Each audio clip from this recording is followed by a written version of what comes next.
Candace Owens is causing some meltdowns, guys.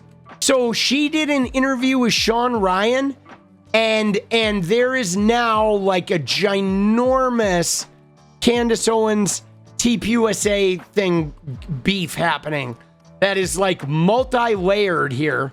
This is the Sean Ryan interview. Now, one thing I do want to mention, because they're obviously fighting over 𝗙lie Kirk and TPUSA and Erika. But guys, 𝗙lie Kirk gets murdered. We watch it. It's weird, okay? Supposedly a high caliber bullet goes into that man's neck. We all saw the footage 1,000 times. There was no exit wound. There was blood gushing out of this man. Then they're paving over the area like 2 days later. The governor of Utah, for some reason, was out there like delivering this whole spiel instead of like the cops or the FBI or the medical examiner, right? The doctor that treated 𝗙lie Kirk never did a press conference like you normally have in every high profile shit. And then all of a sudden it's like leftist violence or whatever. But then Andrew Kolvet posted a thing saying he spoke with the surgeon who worked on 𝗙lie, and the surgeon said, man, that bullet should have gone through the neck, but it was like magical. 𝗙lie's body stopped a 𝗙𝗪𝗪𝗔 bullet. But like, yo, the surgeon who worked on 𝗙lie, if he talked to 𝗙lie Kirk's business partner about the surgery, that is like a huge medical ethics violation right there. That would never happen. A surgeon, a medical doctor who operated on 𝗙lie Kirk would never be having a discussion with 𝗙lie Kirk's fucking business partner about, oh yeah, let me tell you what happened in the surgery. 𝗙lie's body magically stopped this bullet. Like, yo, dude. No. I know doctors. No. A doctor might have a discussion about like the operation with his wife, but like there is no surgeon who is calling up a fucking some random business guy at TPUSA and saying, hey, let me tell you about how the surgery went. Dude, what are we talking about? There's no way that this happened. Do you think he was killed because he was going against Israel? 1,000%. Why him? 1,000%. Lots. You go against Israel. Why not you? Well, Why are you still here? I think if Andrew Kolvet is to be believed, he told me it was supposed to be me, which was an interesting thing to say. What? Andrew Kolvet said to me a few days after the assassination, and at the moment I just took it as poorly expressed grief, because I didn't find Andrew to be suspicious because I just didn't, my mind wasn't there. But he said to me on the phone, it was supposed to be you, verbatim. Are you serious? Dude. But I thought that was just, he was crying, I was crying. I thought he just legitimately said it was supposed to be you. It was supposed to be you. So I have questions about that now. Given everything that happened in the lead up to that, I think 𝗙lie knew something. I think the biggest question that has not been answered in all of this is what happened at the Hamptons when Bibi Netanyahu called. I don't know about this. Dude, that's like, what does that even mean? Andrew Kolvet called her up and said it was supposed to be you, like Candace was supposed to be shot. Like, dude, right? I mean, this is getting into like mental territory here, right? Now, Kolvet is freaking out about this because he's like, whoa. I never said that. Now, dude, Kolvet is fucking insane too, though. He's a piece of trash, okay? All of these people are. Candace, Kolvet, Charlie Kirk, Erika Kirk, Tyler Boyer, Blake Neff, all of these people, guys, are fucking like completely untrustworthy, would sell you down the river for $20. All complete liars. First off, nobody takes Candace Owens seriously because Candace Owens is not an actual like mover of the people. She is just a conspiracy monetizer. Okay, now the thing about Charlie Kirk, and let me tell you this, okay? If Charlie Kirk was knocked off by political powers, if it was not Tyler Robinson, and if this was a political hit, it wasn't even about Charlie, guys. It was about the infrastructure of TPUSA. If it was a political hit job, it was real simple. Charlie Kirk was not TPUSA. Charlie Kirk was like the face man. Okay, TPUSA was Bill Montgomery. It was Foster Friess. It was a machine that was designed to weaponize young people and get Christianity into them. And that machine was used to elect Donald Trump. In the years after, it failed in 2020. And then they refined it after the insurrection, which Turning Point USA bussed people to J6. They were the fake electors, but they refined their shit and they got Trump elected in 2024. As soon as Trump got elected, Charlie Kirk was like not really necessary because they were no longer going to be electing Trump. They didn't need him to radicalize any more white dudes in fraternity houses to vote Trump, okay? As soon as Trump got elected, that infrastructure became useful in other ways. So if Charlie Kirk did get knocked off as a political hit job, he got knocked off because they wanted to shift gears of that infrastructure. And then at that point, Charlie thought he was like next man up, and maybe he wasn't next man up. So if it was a political hit job, it was about the infrastructure and not even about Charlie Kirk, you know? But now Candace is like, oh, she was the one who was supposed to be. Dude, come on. I mean, is anyone believing this? Is there anyone out here that is actually believing that Candace Owens was on this political hit list? Like, come on, man. I don't believe anyone's trying to kill Candace or ever was. And I don't believe anyone's trying to kill Erika Kirk either, or they ever would, because Erika Kirk is like, dude, she's a disaster. So it was a couple of weeks before Charlie died, well, August 5th and 6th. He did a summit at Bill Ackman's house where, you know, Bill Ackman was kind of hosting a bunch of pro-Israel people. And Charlie was pressed on his changing views. And he was pressed by Seth Dillon. Voices were raised. And he wanted to know why he's not, you know, why you can't criticize Bibi Netanyahu and not be called anti-Semitic. There was a smaller dinner that took place, and Bill Ackman, Erika was present, and Bibi Netanyahu called.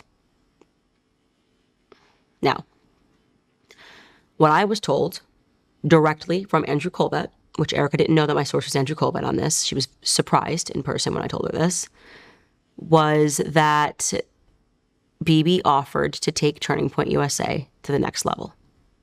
And Charlie said no. In exchange for what? Also, how does an organization that's pulling in $150 million a year, what is the next level? It's a lot of money, $100 million a year. In exchange for what? Do you think in exchange for him pledging to preach free markets and capitalism? So at the moment that you refuse an offer from a man that deranged, that psychopathic, that bloodthirsty, That you much power. know something. You know He something. obviously has It's in exchange an for something. enormous amount of influence over the current administration. Correct. I mean, an enormous amount of influence. It's pretty fucking obvious. I think everybody's seeing it. I mean, dude, how did these... Here's what I don't get about these MAGA shitters. Do you see what this guy is saying? This guy's saying, ooh, Netanyahu has enormous influence over Trump. And they're like, how did you not know that? Like, Netanyahu was Charles Kushner's good buddy. Okay, Ehud Barak is deeply connected to the Epstein shit. And he was Netanyahu's defense minister. And they're all in the Trump circle. Like, is this news to them? You know what I'm saying? They act like, oh my God. Oh yeah, we're just discovering that Netanyahu and Trump, like he has influence. It's like, hello? Like, you wake up yesterday? How the fuck did these people even like vote for this man? This shit was so obvious. In exchange for what? I'll take your company to the next level. Cool. What in exchange for what? I think it's a $1 trillion question. And Erika, when I asked her about that, and she admitted the Bibi Netanyahu call happened, that she was there, and she said, "Oh, he was just calling because Charlie had written him a letter in May." And it's just so stupid. So stupid. Oh, he's not busy. He just was calling to say, hey, toodles. Like, just wanted to know how you're doing. I saw your letter. Thanks for it. And he was just, I said, that's it. Okay. So I'm supposed to believe Andrew lied about that he offered to take it to the next level. And she was coming to say, no, that didn't happen. He just wanted to just check in with Charlie. That's not true. She's lying. And I know she's lying because then somebody in Andrew Kolvet's family orbit reached out to me and said that definitively happened because Andrew said that when Charlie said no, he lost millions. Andrew Kolvet lost millions when Charlie said no. Now you wonder, how does a PR guy lose millions? He's a spokesperson for Turning Point USA, and then I had to remind myself that he owns a piece of the Charlie Kirk show. So that's her accusation, is that Andrew Kolvet told her that Candace Owens was supposed to be shot, but it was supposed to be her, not Charlie, but like Charlie was shot because he wouldn't let Netanyahu advance his organization. Okay? Now, dude, this whole setup is like guns and alcohol bottles. What is this guy's man cave here? Is set up like a bar. I mean, this is pretty like far out there. Okay. So now Andrew Kolvet comes in and says, whoa. I never told Candace any of this. I never told family members any of this. And if Israel offered us money, show us the proof. Right. So he's denying it. But like, dude, isn't this wild?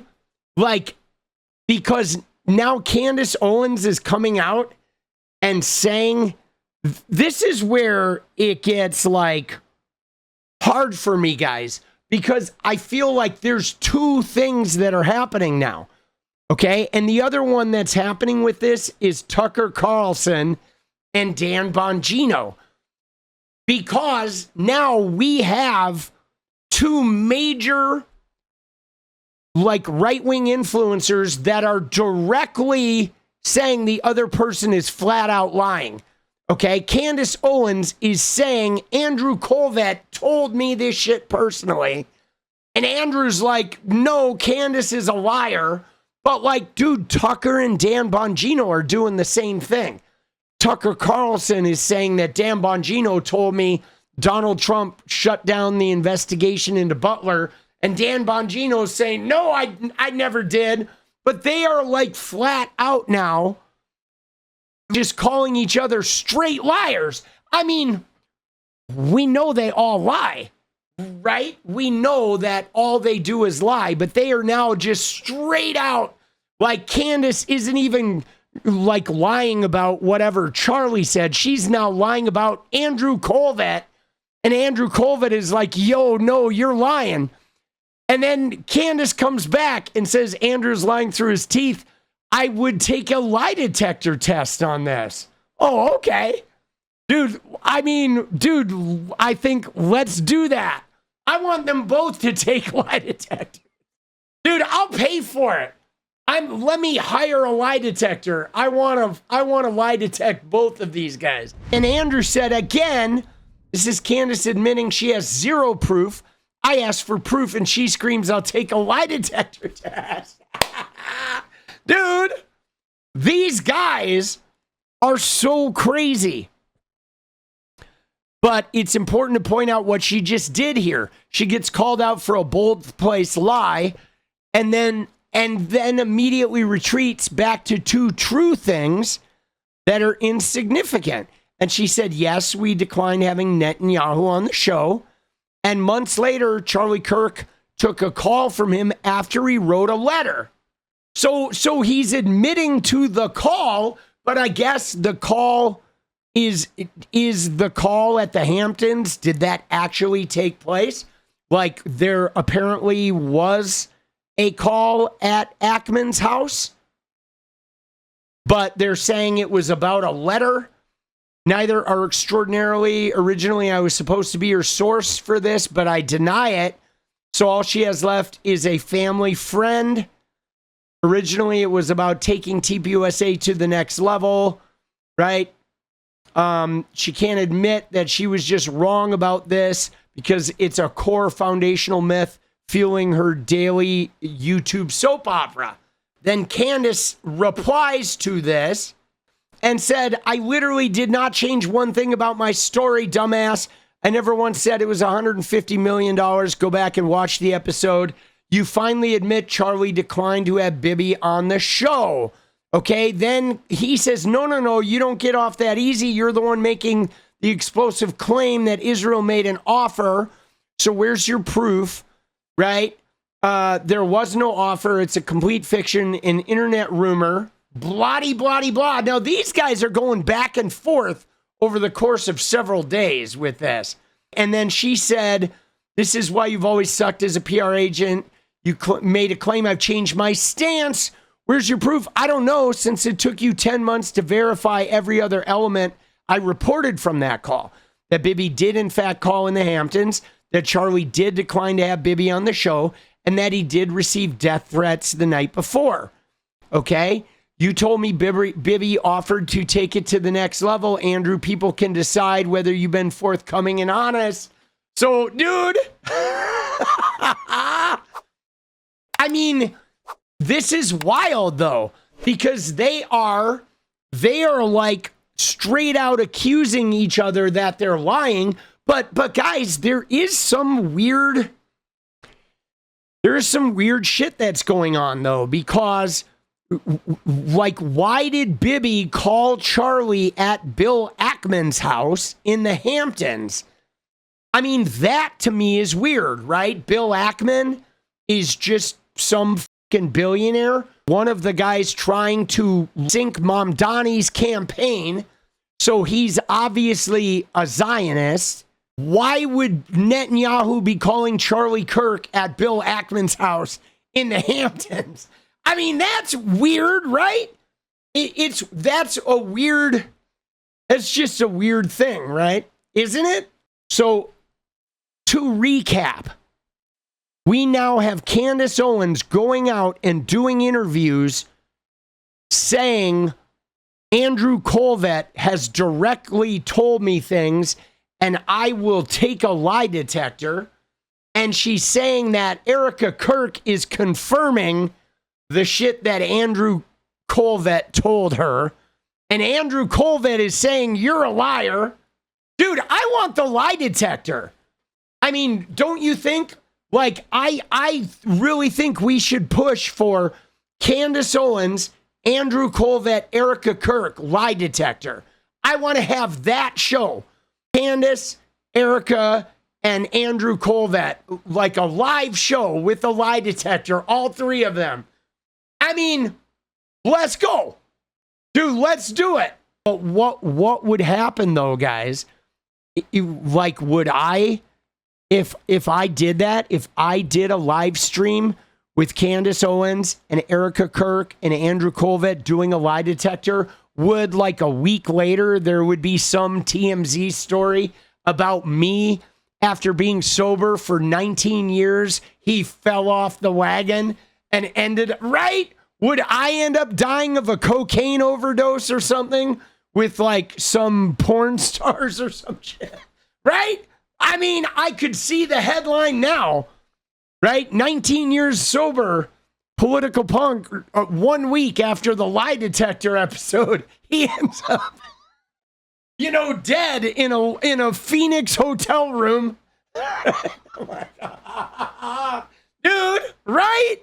I mean, that could be the story, right? Oh, shit. All right, we'll work on it. What is up, guys? Thank you so much for watching. You like the video, you want to support independent resistance media, you know what to do. Drop that sub, hit the like button, and please share it. And we do love our members, so if you want to become a member, it's another really great way to support. Thanks again for everything, guys. I'll see you next time. Let's go.